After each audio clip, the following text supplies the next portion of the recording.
저희 오늘 우상 숭배와 동성애에 대한 내용을 1장 18절부터 2장 16절 함께 나누도록 하겠습니다.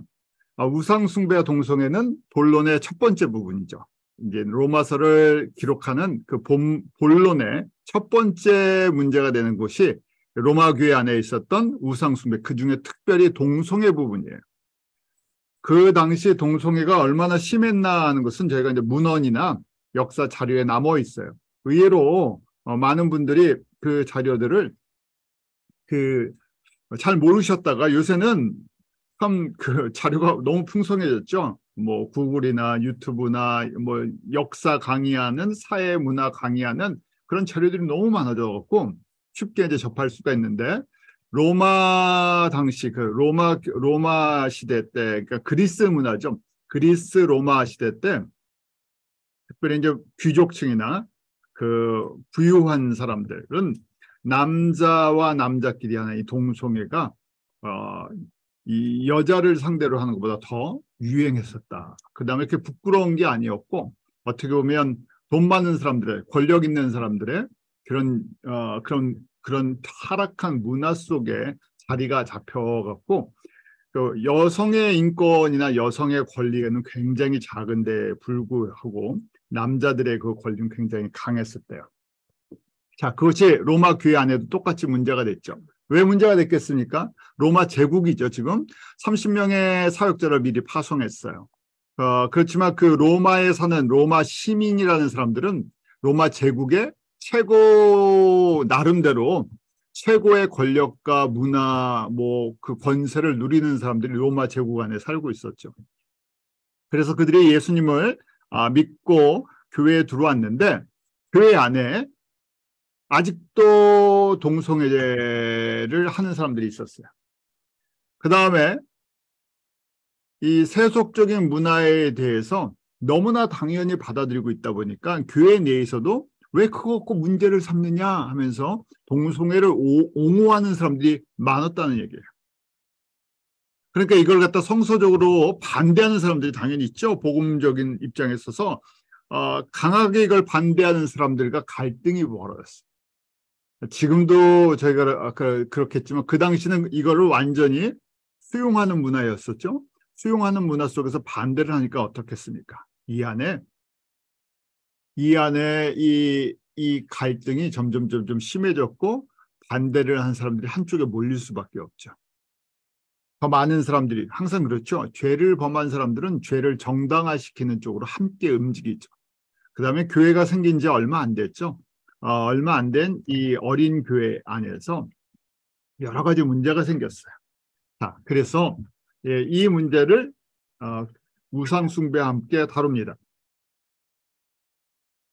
특별히 바울에게 성령님께서 주신 메시지가 1장 18절에 하나님의 진노가 불의로 진리를 막는 사람들의 모든 경건치 않음과 불의에 대해 하늘로 주쳐 나타나니 해서, 거기에 이 경건치 않음과 불의에 대해서, 불의로 진리를 막는데 경건치 않음과 불의에 대해서 하나님의 징계, 하나님의 심판하심이 있다는 거예요. 강하게 바울에게 주셔서 그것을 지금 로마에 가기 전에 로마에 있는 성도들에게 분명하게 이 문제에 대해서 짚고 넘어갑니다. 또한 이미 사역을 하고 있는 30여 명의 사람들에게 힘을 실어줘야 되겠죠. 성서적인 원리를 가르쳐줘야 되는 거예요. 왜냐하면 이 사람들이 이렇게 외치지만 주류의 사람들이 이걸 받아들이지 않기 때문에 문제가 되는 거죠. 자, 그래서 이제 경건치 않음, 하나님의 그 성결의 삶과 반대되는 거죠. 거기에 대해서 적극적으로 이제 불의, 악한 행위를 얘기하는 거예요. 그 중에 뭐가 있나? 구약의 우리 법으로 보면 우상 숭배하는 여러 가지가 있겠지만, 특별히 로마 교회 안에서는 이 경건치 않은 불의인데, 불의 중에서 동성애 문제가 심각하다는 거예요. 그래서 동성애로 우리가 아주 요 당시 상황으로 저희가 정리를 하면 좁게 보는 거예요. 동성애로 예수 그리스도의 복음을 막는 사람들이에요. 그 결과는 무엇인가? 하나님의 진노가 임한다는 거예요. 그냥 단순한 죄가 아니라는 얘기예요. 그래서 용서가 안 될 수 있는 수준이다. 이건 심각하다. 여기서 하나님의 진노 우리 하나님의 진노라고 생각하면 원죄를 한번 생각해 보게 돼요. 아담과 하와가 타락했을 때 하나님의 진노를 푸는 방법은 어린 양의 예수 그리스도의 피 외에는 다른 방법이 없었죠. 그래서 이것은 물론 많은 것들도 그 죄의 심각성이 있지만 이 죄는 심각하다는 거예요. 그래서 하나님의 진노가 있는데 그것이 하늘로조차 나타난다고 돼 있죠. is being revealed라고 돼 있으니까 이게 수동 진행형이에요. 그래서 하나님의 진노가 이런 사람들에게 내려졌는데 계속 진행하고 있다는 거예요. 과거에도 있었는데 지금도 계속 진행형이라는 얘기죠.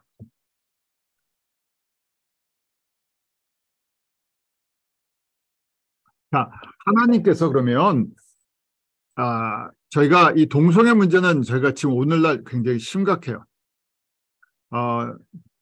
매일매일 우리 삶 속에서 특히 국민만 그런 것이 아니라요. 전 세계죠. 이제 한국도 여기에서 자유하지 않아요. 이게 왜 도대체 문제가 되나? 왜 하나님의 이 진노가 이렇게 심하신가? 저희가 나중에 또 한번 정리해 볼 시간이 있지만 요새는 이 동성애를 옹호하는 많은 그 이론들과 학교에서나 사회에서나 여러 가지 것들을 제시해요. 그래서 뭐 제3의 성이다.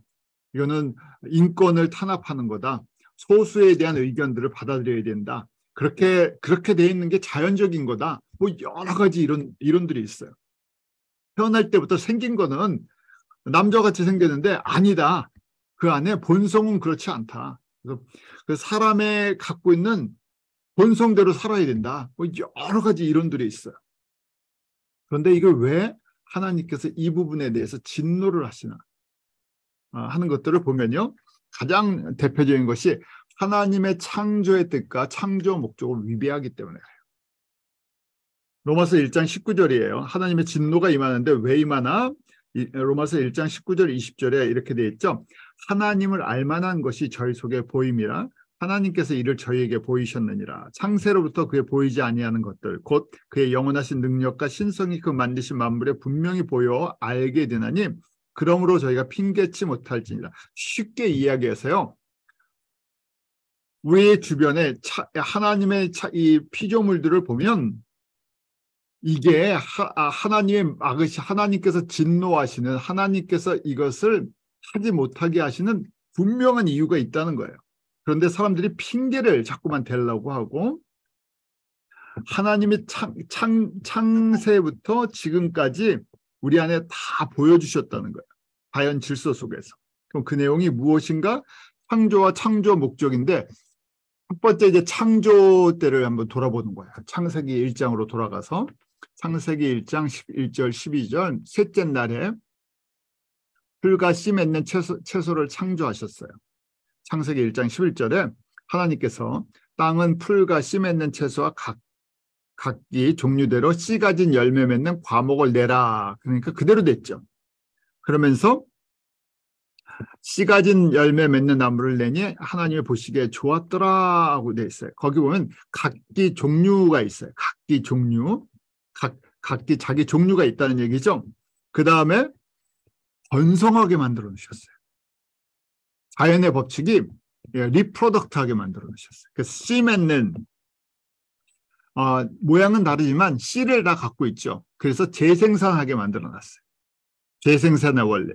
이렇게 번성하는 것이 각기 종류대로 번성을 하는 걸 보시고 좋았다 하고 표현을 하세요. 이게 창조의 원리라는 얘기예요. 창조의 목적, 각기 종류대로 번성을 하게 만들어 주셨어요. 자, 좀 더 구체적으로 이제 다섯 번째 날 바다의 생물과 공중의 새를 창조하시죠. 여기도 똑같아요. 모든 생물을 1장 21절에 보면 창세기 모든 생물을 그 종류대로라고 말씀하세요. 그러니까 종이 섞이지 않아요. 종이 섞이지 않아요. 그러니까 종류대로예요. 그래서 모든 새는 새의 종류대로, 동물은 동물의 종류대로 이렇게 만들죠. 그러니까 바다의 생물, 공중의 새들을 종류별로 만들어 주셨어요. 그러면서 22절에 보면 그들에게 복을 주어, 이게 하나님의 창조 목적이에요. 복을 주어 가라사대 어떻게 하라고요? 생육하고 번성하고 충만하라. 그러니까 바다의 생물도 생육하고 번성하고 충만해야 되고 새들도 땅에 번성하고 충만해야 돼요. 그래서 저기 영어로 보면 be fruitful, increase in number, fill the water in the sea라고 돼 있죠. 그러니까 재생산을 통해서 충만하게 거기서 계속 종류대로 늘어나는 거예요. 왜요? 이 모든 것이 하나님의 영광을 찬양하기 때문에. 목적은 이런 모든 피조물들이 하나님의 영광을 각기 종류대로 하나님의 영광을 찬양해요.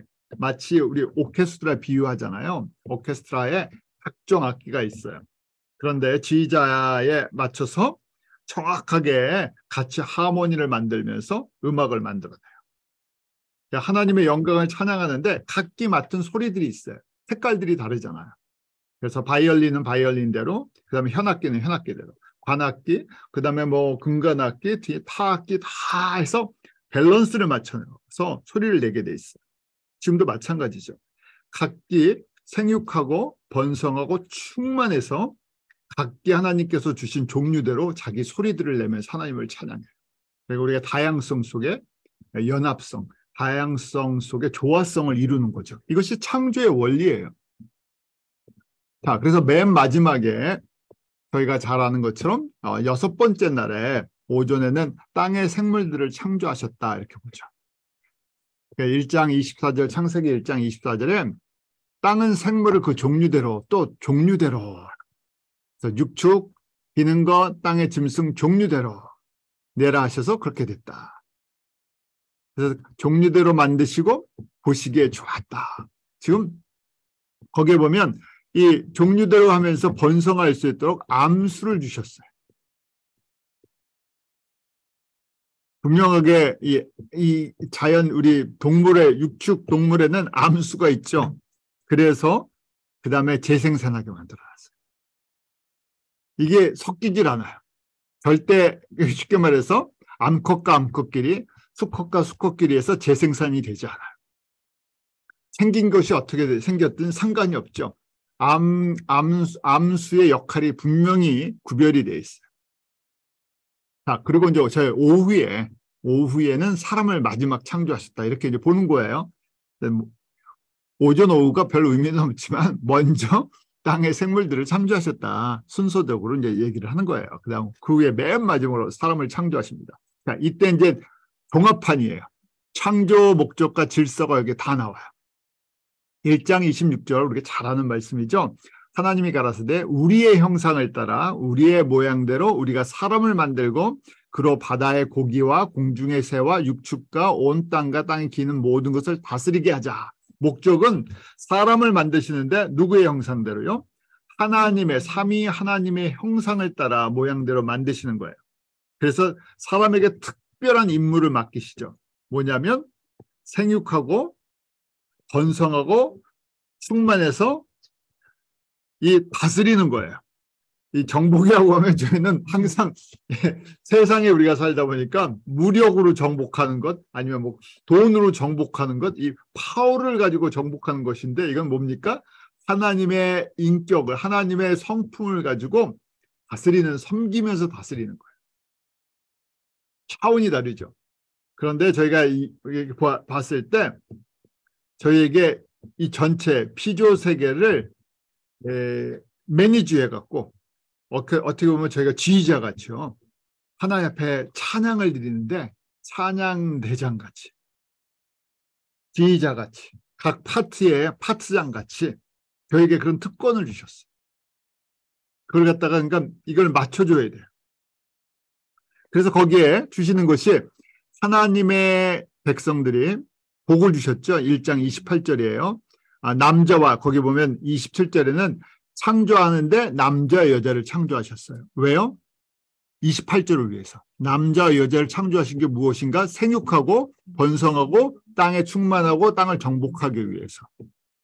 이건 바꿀 수가 없는 창조의 질서고 창조의 목적이에요.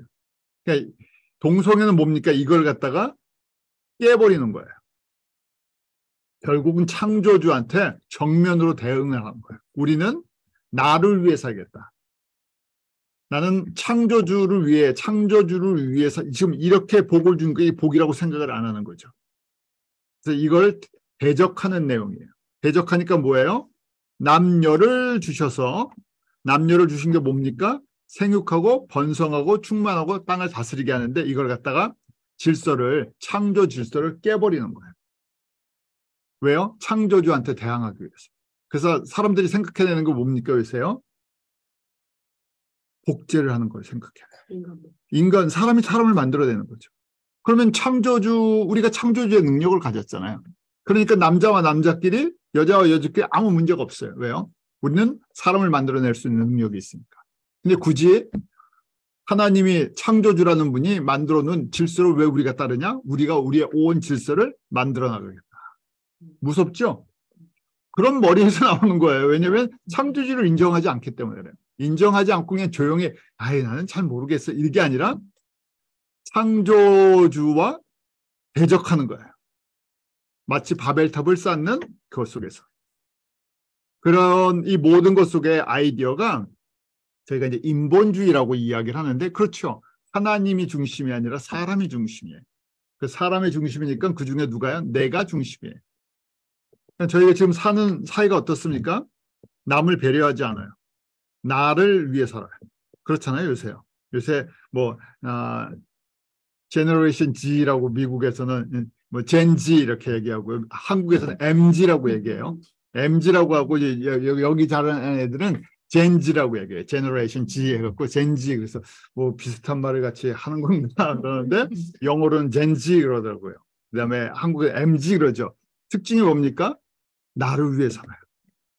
요새 사람들은 젊은 애들 20대 초반 10대 20대 다 나 중심으로 살지 다른 걸 배려하지 않죠. 그게 굉장히 강해졌어요. 그래서 저희가 보면 이게 다 연결이 되어 있습니다.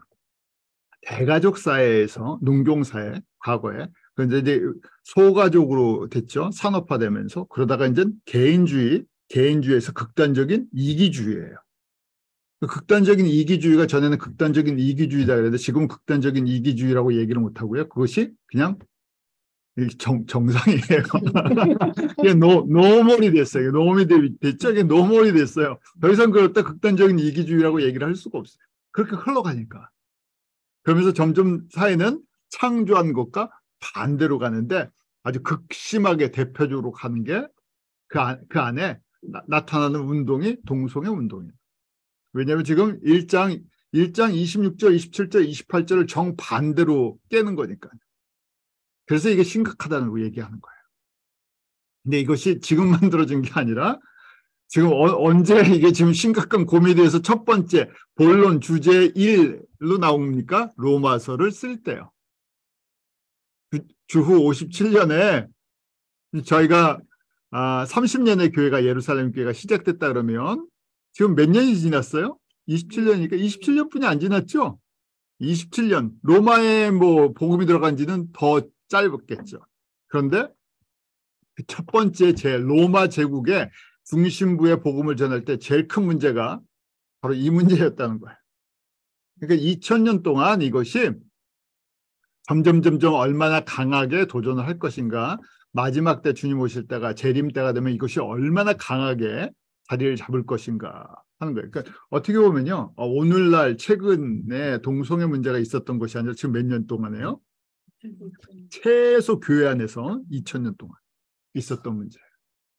그러니까 하나님께서 이게 이렇게 문제가 심각해질 거고 주님 오실 때가 되면 통제가 어떻게 이게 이제 주류가 되죠. 이게 주류가 될 거를 지금 로마서 제일 우리가 중요하다는 로마서의 본론에 이걸 심어 놓으셨어요. 근데 과거 몇십 년 전에는 동성애 문제가 특히 이제 한국 교회는 별로 이게 들어오지 않으니까 이 메시지를 심각하게 전하지 않았어요. 그래서 로마서를 공부할 때 이 부분을 그냥 쓱 읽고 이건 어떤 특별한 사람들이니까 별로 이렇게 오지 않으니까 그냥 쓱 읽고 넘어갔지 이게 첫 번째 주제라고 생각도 안 했었죠. 자, 그래서요 우리의 형상, 하나님의 형상은 어떤 이미지였나를 생각해 보는 거예요. 우리 잘 아는 하나님의 지정의를 저희가 닮았어요. 그런데 그것이 아담의 범죄 이후에 우리 안에 그것이 이제 마귀의 것으로 바뀌어 버렸죠. 변질돼 버렸어요. 하나님의 형상을 저희가 잃어버린 거죠. 그래서 성결이라는 것은 다시 하나님의 형상을 회복해 나가는 과정이에요. 자, 남자와 여자를 창조하셨죠? 의도적으로 하나님이 창조하신 거예요. 동물 세계에서도 그렇죠.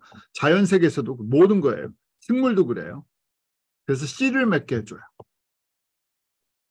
우리 이 꽃들도 그렇잖아요. 암꽃이 있고 숲꽃이 있고 그래서 씨를 맺게 모든 것 속에 이렇게 재생산하는 능력을 허락하셨어요. 그래서 남자와 여자를 만드시고 생육하고 번성하고 충만하고 정복 관리하라고 말씀하셨어요. 그러니까 관리한다는 것은 모든 피조물을 창조 목적에 맞도록 훈련시키라는 얘기예요. 우리한테 그런 사명을 주신 거예요. 그럼 우리가 깨트리니까 어떻게 됩니까? 자연의 다른 세계도 하나님을 찬양하는 것을 잃어버릴 수밖에 없어요. 왜냐하면 하나님의 영을 받은 존재는 사람뿐이 없어요. 저희가 갖고 있는 모든 문제가 여기서부터 시작됩니다. 우리가 질서를 깨트리니까 다른 것도 깨지죠. 그 다음에 오늘날 우리의 본질적인 창조 목적을 저희가 깨닫지 못하니까 기독교인도 그렇고 세상 사람은 당연히 그런 거고요. 그러니까 이게 혼란스러워요. 왜냐면 주인이 없으니까 저희가 그런 거죠. 주인 없으면 누가 주인이에요? 객들이 주인이에요. 전부 다 자기가 주인이라고 외치는 거예요.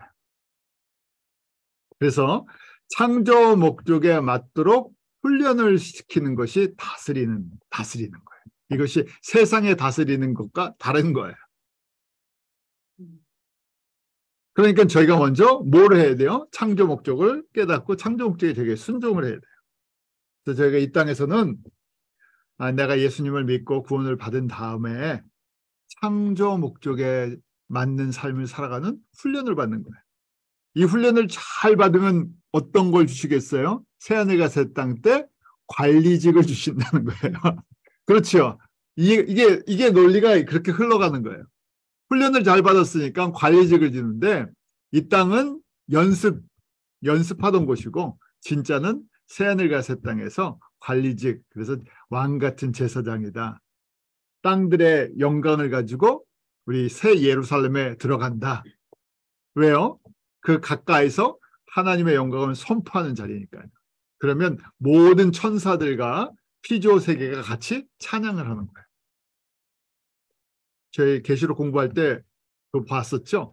보좌 앞에서 네 생물, 그 다음에 장로들, 그 천사들이 찬양을 하니까 모든 우주의 모든 피조물들이 함께 찬양하는 모습이 그렇게 울려 퍼지죠.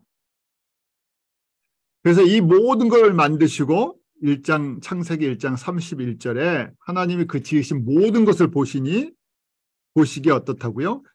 심히 좋았다. 심히 좋았다는 표현이 이때 아시죠? 사람이 꽃이에요. 사람이. 이게 얼마나 감사할 일입니까? 사람을 만드시고 이 명령을 복을 주시면서 이 명령을 하셨어요. 그러니까 사람들이 이렇게 하실 거예요. 하나님의 백성들이 이렇게 하시는 모습을 바라보면서 어떻게 하셨다고요? 이게 창조 목적이다. 사람들이 이렇게 모든 피조물들을 하나님의 영광에 맞춰서 관리하는, 다스리는 이 모습, 생육하고 번성해서 이 모습이 너무 보시기 좋은 거예요. 이게 시작하는 그림이었어요. 그러니까 이게 완성되는 것이 마지막 계시록의 완성 부분이 보이죠. 계시록의 마지막 부분이 진짜 완성이에요. 이건 어떻게 보면 예고편이죠. 이렇게 하기를 원하신다 했던 거죠. 그래서 로마서 1장 20절에 그의 영원하신 능력과 신성이 그 만드신 만물에 분명히 보여 알게 되나니 사람들이 자연세계, 피조세계를 보면 그 안에 창조 질서를 안다는 거예요. 그러니까 흉내내죠. 흉내를 내잖아요. 몰라서 그냥 암수가 있었어? 하는 게 아니죠. 암수가 있어야 돼요. 그러니까 저희가 뭐 이제 의학이 발달되니까 여러 가지 것들이 돼 있지만 알아요.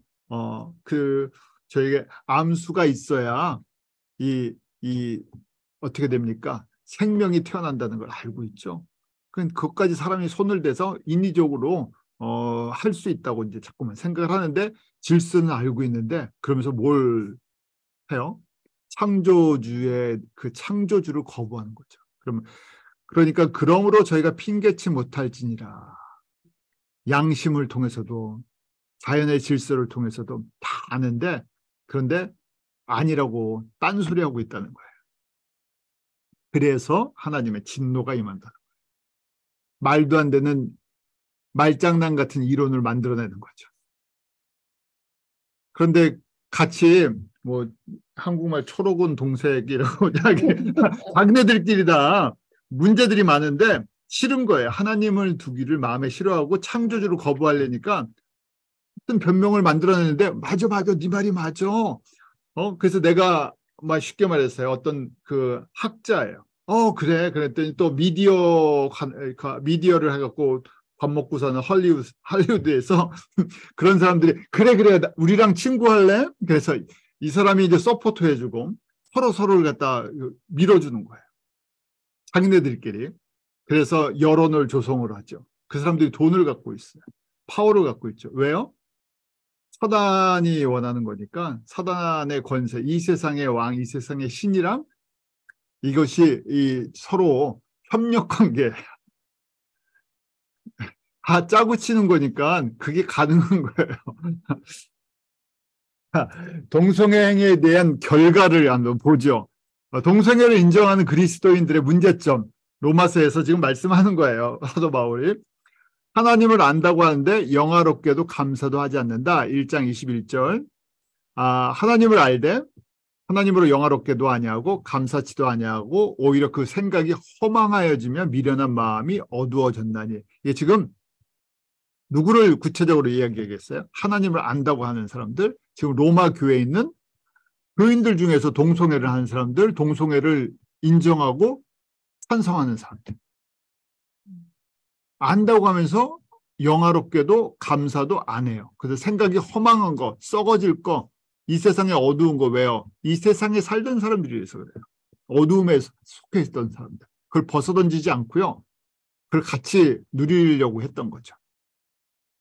그래서 22절에 스스로 지혜 있다 하나 우준하게 되어 썩어지지 아니하는 하나님의 영광을 썩어질 사람과 새와 짐승과 기어다니는 동물 모양의 우상으로 바꾸었느니라. 저희가 지금 여기 동성애도 조금 동성애가 주 내용이지만 동성애만이 아니죠. 그 안에 우상숭배, 구약의 우상숭배 모습이 다 있다는 거예요. 결국 창조주와 창조주의 영광을 떠나면요. 우상숭배를 할 수밖에 없죠. 그래서 생각이 허망하여졌다, 미련한 마음이 어두워졌다. 그래서 다큰이라고 되죠. 다큰인데 수동태예요. 그런 것들이 우리를 덮어버리는 거죠. 거기 이제 우준하게 지혜 있다 하나 우준하게 되어라고 22절에 했는데 they became fool이라고 되어 있는데 그게 이제 우상 숭배를 하게 되죠. 왜냐하면 우상 숭배가 뭡니까? 쉽게 생각하면요. 좋아 보이는 거예요. 매력적인 거예요. 힘이 있어 보이는 거예요. 저게 나에게 만족을 준다고 생각을 해요. 하나님이 아닌데. 하나님의 그 예수 삼위 하나님과 그 하나님께 영광을 돌려야 되는데 이 세상에 있는 것들에 우리가 혹해요. 저희가 특별히 그게 강한 시대에 살고 있어요. 왜냐하면 육신으로 접할 수 있는 것들을 맥시멈 누리는 시대에 살고 있어서 그래요. 왜 그렇습니까? 오늘날처럼 우리 과거 역사 속에서 오늘날처럼 많은 인포메이션, 미디어, 눈이 피곤할 정도로 눈이 쉬지 못할 정도로 많은 것들을 저희가 접하고 있죠. 그렇잖아요. 저희 지금 감사하게 이렇게 줌을 다 각자 노트북이나 태블릿이나 뭐 전화기를 쓰시지만 보세요. 저희 눈이 펜을 떠나지 않아요. 저희가 그만큼 이 스크린을 많이 쓰고 있잖아요. 그 정도로 우리가 보는 게 많다는 거예요. 그러니까 우리의 눈이 너무 간사해졌어요. 그래서 하나님의 이 창조와 창조 질서를 볼 수 있는 것보다 사람들의 것들을 볼 수 있는 것, 인위적인 것들을 볼 수 있는 게 더 많아졌죠.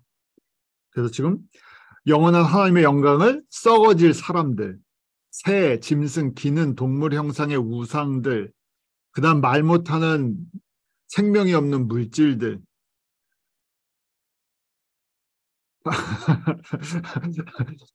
저희 그 명품들 저희가 명품 때문에 저희가 이 장소도 이렇게 쓰고 있고 세상이 이렇게 움직이고 있잖아요. 그렇죠. 그만큼 우리 주변에 일상화돼 있죠. 사람들이 이걸 우상이라고 생각하지 않아요. 무슨 말씀을 드린 거냐면 너무 그냥 옆에서 접하니까 이게 우상입니다고 얘기를 할 수가 없을 정도 당연히 일상생활 속에 사는 거예요. 그러니까 사람들이 점점 어떤 모습이 돼요? 생각이 허망하다. 없어질 건데 거기에다 목숨을 건드는 거예요. 미련한 마음. 저거 그렇잖아요. 저희가 아무리 귀한 것도 저희가 갖고 갈 수 있나요? 못 갖고 가는데 특징이 있죠. 혹시 주변에 진짜 부자들이 많으시면 잘 관찰해 보세요. 부자가 되는 비결은 안 쓰는 분들이 부자가 되더라고요. 진짜 돈이 많은 분들은 안 쓰시고 그분들의 즐거움은 모으는 즐거움이 있으신 것 같아요. 그런데 이렇게 보면 그렇잖아요. 그분들 정말 그걸 다 갖고 가실 수 있으면 모으셔야죠. 네. 그런데 하나도 가져가지 못하잖아요. 하나도 가져가지 못하고 갖고 갈 데도 없어요. 갖고 갈 데도 없잖아요. 우리 금으로도 못 가요. 은으로도 못 가요. 하나님 나라는 그 필요 없잖아요. 갖고 갈 수가 없는데 근데도 이렇게 사람이 지금 이 로마서에 나온 스스로 정말 지혜 있다고 하는데 우준하게 됐다. 그래서 썩어질 것과 썩어지지 않은 것을 구별을 하죠. 가치를 진짜 보지 못하죠. 왜요? 예수 그리스도를 온전히 알지 못하기 때문에. 그러니까 지금 로마 교회 안에 있는 사람들이 왜 이런 문제가 생겼습니까? 처음에 시작했어요. 복음을 정확하게 알지 못하기 때문에. 복음의 문제가 있어요. 그러니까 영적인 분별력이, 영적인 눈이 안 떠졌죠. 어린아이들이에요. 그런데 스스로 지혜 있다. 왜냐하면 로마 시민들이잖아요. 가장 학식이 있는 사람들이에요. 문화의 선구자들이에요. 그래서 끌고 들어온 문화가 가장 세속적인 문화인데 이게 자기들의 어떤 귀족성을 갖다가 증명하는 뭐 그런 것들이라고 이상한 이론들을 만들어내는 거죠. 자, 결과 로마서 1장 24절 그러므로 하나님께서 그들을 마음의 정욕대로 더러움에 내버려 두사 그들의 몸을 서로 욕되게 하게 하셨으니 어떻게 하셨다고요? 더러움에 내버려 두셨다. 더러움에 내버려 두셨다 하는 이 말이 굉장히 무서운 말이죠. 그냥 포기하시는 것처럼 들리는 거예요. 포기하셨어요. 타락한 마음 그대로 내버려요. 회개할 마음을 안 주신다. 자, 저희가 지금 동성애 문제를 다룰 때 하나님께서 회개의 메시지를 들려주시면 너무너무 감사하겠어요. 그런데 회개할 마음을 안 주시면 어떻게 됩니까? 회개도 은혜로 하는 거죠. 예수님을 믿는 게 은혜예요. 예수님을 아는 게 은혜예요. 근데 정욕대로 내버려 두신다. 우리 좀 만약에 이제 좀 싸우면 너 마음대로 해 이렇게 할 때 있죠. 그게 뭐예요? 네. 진짜 마음대로 하는 게 아니라 너무 화가 나니까 너 마음대로 해. 나 그냥 포기했어 라는 얘기죠. 난 포기했어. 그러면 그걸 심각하게 진짜 그걸 심각하게 알아들으면 어떻게 됩니까? 나를 포기했다고 이렇게 알아듣는 거죠. 진짜 마음대로 하라는 게 아니죠. 그걸 못 알아듣고 마음대로 해 그래서 마음대로 하면 안 되죠. 자, 지금도 이 양면성이 있다고 볼 수도 있어요. 더러움에 내버려 두셨다. 하나님이 얼마나 실망하시고 진노하셨나 볼 수 있어요. 그래서 그걸 마음대로 한다고 해서 마음대로 하는 게 좋은 건가? 아니죠. 그게 최악이라는 얘기예요. 그래서 마음대로 내버려 두신 결과가 무엇인가? 그들의 몸을 서로 욕되게 하셨다. 서로 동성애를 한다는 거예요.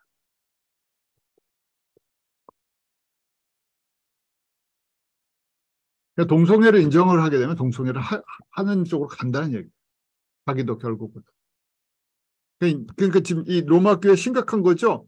동성애를 인정하는 사람들, 동성애를 하는 사람들. 동성애를 인정하면 그 사람들도 내버려 두시면 동성애자가 되는 거예요. 똑같은 사람들이에요. 그러면 결국은 하나님의 진노하심이 그들과 하나님을 안다고 하는데 거꾸로 앞장서서 하나님을 대적하는 일에 최고 앞장서는 사단의 앞잡이가 되어 있는 거예요. 그러니까 하나님의 영광이 나타나는 것이 아니라 하나님의 영광을 최고로 망가뜨리는 사람. 그래서 그 다음에 28절부터 보면 상실한 마음대로 내버려 두셔서 그 다음에 뭐라고 합니까? 합당치 못한 일들을 하도록 해요.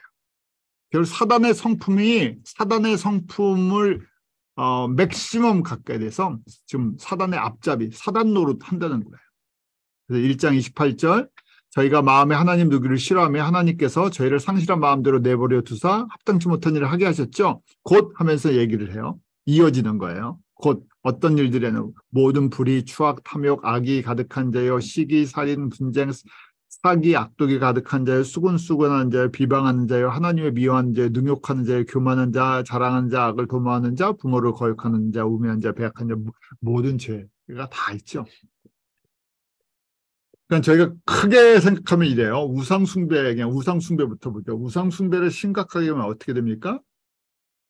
미련한 사단의 성품을 갖게 돼요. 우상숭배를 계속하니까 그러니까 하지 말아야 할 것, 섬기지 말아야 할 것, 사랑하지 말아야 할 걸 계속 사랑해요. 예수님을 모르는 사람들이 하면 당연한 거예요. 그런데 교회 안에서 성도들이 할 때가 문제가 되는 거죠. 이게 심각한 거예요. 그래서 입술로는 예수님을 믿는다고 하는데 누구를 닮았어요? 사단을 닮았는데 우상숭배를 이제 넓은 의미에는 우상숭배예요. 썩어질 것들을 사랑하니까 그러니까 지금 이런 일들을 하는 거예요. 변화되지 않죠. 그 다음에 이제 동성애를 하는 사람들은 이거에 최고 앞장서는 사람. 이 모든 걸 다 갖고 있다. 그 다음에 뭐라고 합니까? 이걸 자기만 끝나지 않죠. 상실한 마음대로 이런 모든 사단의 앞잡이가 돼서 성품도 사단화되고 세상 생각도 이렇게 되는데 자기도 행하고 그 일을 행하는 자를 옳다고 한다. 32절 저희가 이 같은 일을 행하는 자는 사형에 해당한다고 하나님의 정하심을 알고도 자기들만 행할 뿐 아니라 그 일을 행하는 자를 옳다 하느니라. 아주 이 안에 좁게 해석하면 동성애하는 사람들 자기만 하는 게 아니라 다른 사람들도 옳다고 인정을 하죠. 그 사람들이 다 옳다고. 우상 숭배를 심각하게 하는 사람들도 마찬가지죠. 넓은 의미에. 이 일을 하면 어떻게 됩니까? 죽임을 당해요. 사형에 해당한다고. 그러니까 저희가 구약에서 모든 사람이 다 하나님의 백성인데도 적당히 우상도 섬기고 범죄도 하고 그래요. 그런데 하나님의 백성에서 끊어지진 않아요. 다시 회개하고 우리 사사기 때 잘 배우잖아요. 그래서 매 맞고 정신 차리고 회개하고 또 정신 차려서 조금 하다가 또 다시 좀 또 우상 숭배하면 또 옆에 나라를 통해서 그래요. 그런데 심각하게 우상 숭배를 하면 끊어져 나가죠. 우리 광야에서 금송아지 했던 그다음에 이 모압 여인들을 취했던 특별한 케이스에는 끊어져 나가요. 그런데 나머지 대부분의 사람들은 그래도 주님의 하나님께서 버리지 않으시죠. 그래서 지금 여기에 사형에 해당되는 거를 아는 사람들이 바른 사람도 이 길로 끌고 들어가요. 그건 앞잡이 노릇하는 사람들이에요. 그게 얼마나 심각한 건가. 그래서 결과는 죽음을 당하죠. 그래서 이 동성애 문제는 오늘날 우리가 가장 교회에서 심각하게 다가와요. 이제 말하기 힘든 시대가 됐어요. 이 동성애에 대해서 정직하게 얘기를 하기 힘들어요. 알아듣지도 못해요. 특히 이제 이 영어권 쪽으로 갈수록, 왜냐하면 학교 교육이나 사회가 그렇게 되기 때문에 저희가 이렇게 얘기를 하면 거꾸로 색안경을 끼고 저희를 보죠. 아주 이상한, 그, 너무 뭐라고 얘기합니까?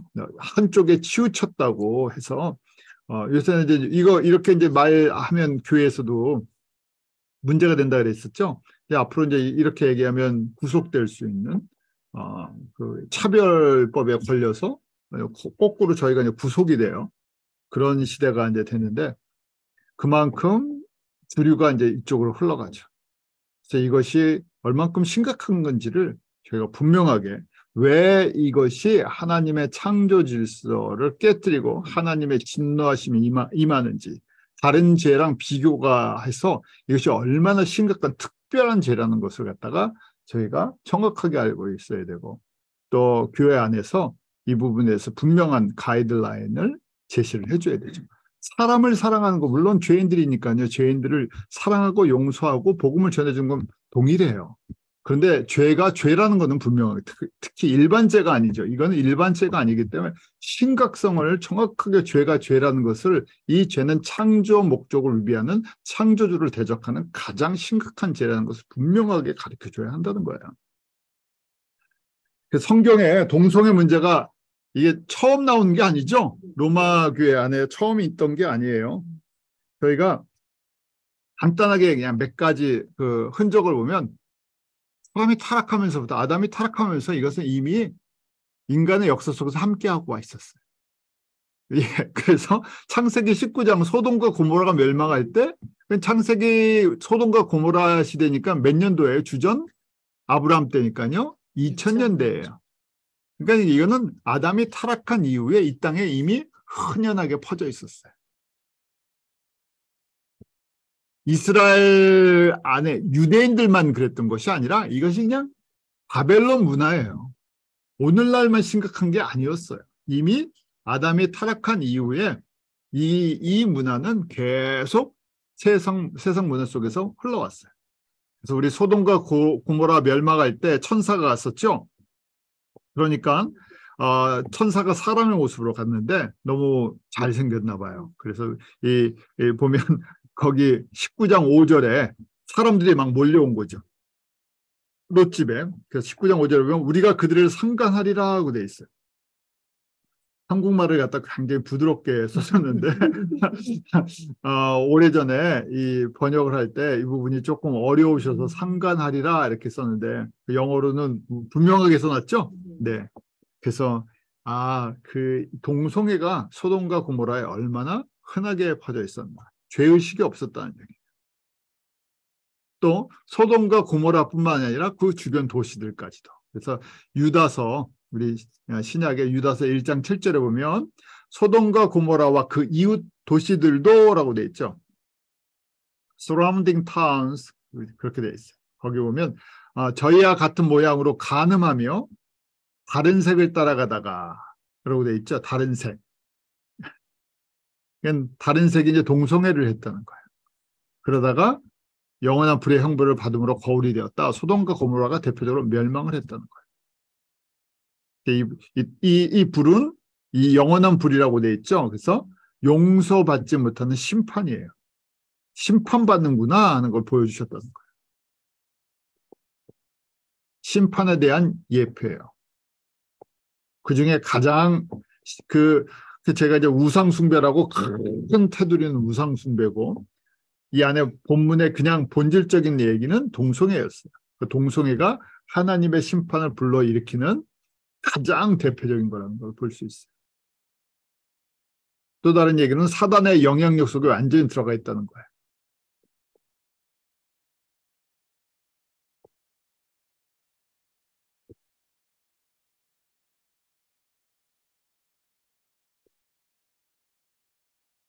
사단의 앞잡이 역할을 하는 얘기죠.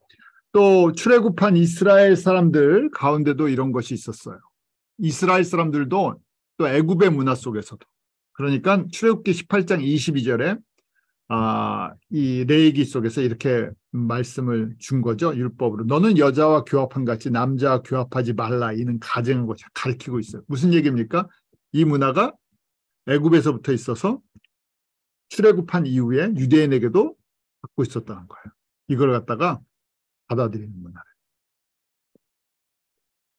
그래서 레위기 23장 20장 13절에도 누구든지 여인과 교합하든 남자와 교합하면 둘 다 가증한 일을 행함인즉 반드시 죽일지니 그 피가 자기에게로 돌아가리라.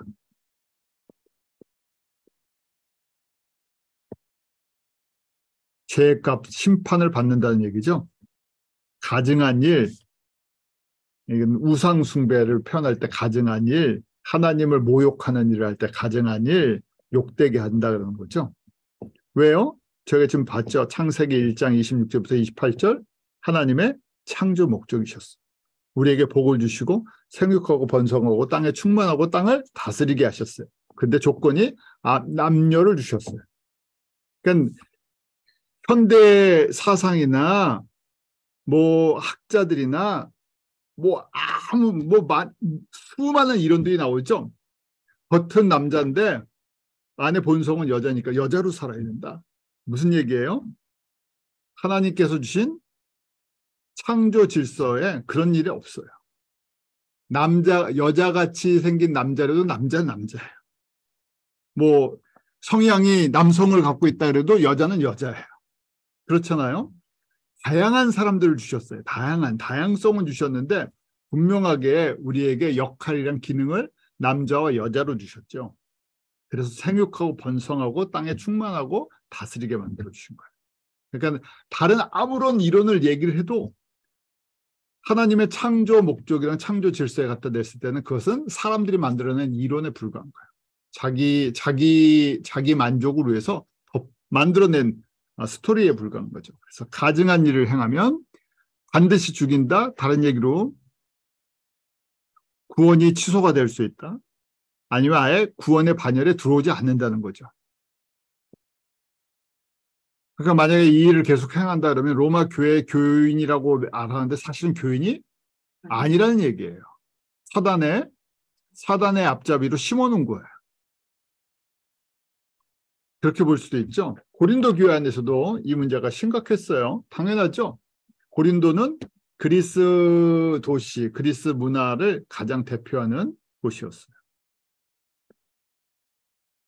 그래서 고린도 안에는 모든 문제가 다 있어요. 고린도전서 6장 9절에 보면 미혹을 받지 말라. 음란하는 자나 우상 숭배자나 간음하는 자나 탐색하는 자나 남색하는 자나 쭉 나오죠. 이런 사람들 하나님 나라를 유업으로 받지 못한다. 그 탐색, 거기에 한국말로 탐색이라는 것은요, male prostitutes라고 되어 있죠. 그 얼마나 그 당시에 흔했냐 하는 거예요. 그러니까 male prostitute, 남창이라는 얘기인데 남창은 뭐랑 연결되나? 남색이랑 연결돼 있어요.